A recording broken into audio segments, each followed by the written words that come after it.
बच्चों, let's see this question.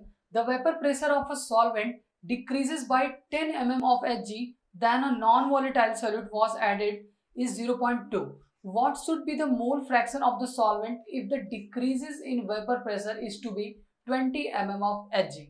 ठीक है, तो सबसे पहले बच्चों क्वेश्चन में गिवन क्या है कि जब सॉल्वेंट का vapour pressure 10 mm of Hg decrease होता है तो उस समय नॉन वोलेटाइल सॉल्यूट कितना ऐड किया गया है? 0.2. तो सबसे पहले हम जानते हैं बच्चों कि डिक्रीज इन वेपर प्रेशर या relative lowering in vapour pressure क्या होता है?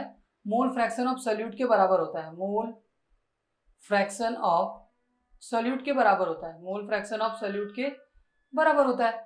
अब बच्चों पहले कंडीशन में देखें तो डिक्रीज इन वेपर प्रेशर कितना दिया हुआ है? 10 mm ऑफ Hg।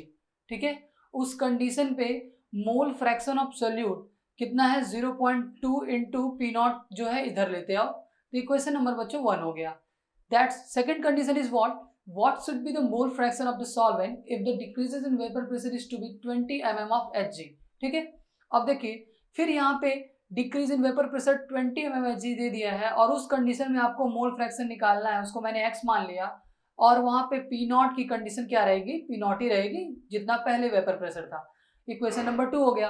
अब इक्वेशन 1 और इक्वेशन 2 को बच्चों डिवाइड कर दो। यहां से x की वैल्यू कितनी आ जाएगी बच्चों? 10 upon 20 is equal to 0.2 upon x.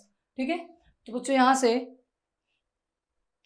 10 upon 20 is equal to 0.2 upon x, तो ये वैल्यू कितनी आ जाएगी? x is equal to x by 2 is equal to 0.2 and x will come out what? 0.4 and the what is the mole fraction of another solvent?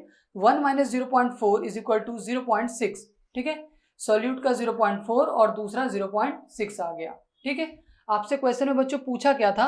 पूछा यही था कि what should be the mole fraction of solvent. तो solvent का mole fraction कितना आ जाएगा बच्चों? Solvent का मोल फ्रैक्शन ये 0.6 निकालना है आपने, वो सॉल्वेंट का ही मोल फ्रैक्शन है। ठीक है बच्चों, तो आपका कौन सा ऑप्शन करेक्ट होगा? ऑप्शन फर्स्ट, या क्यों कौन सा ऑप्शन आप करेक्ट मानोगे? आप ऑप्शन बी या option A is correct regarding your question. Best of luck.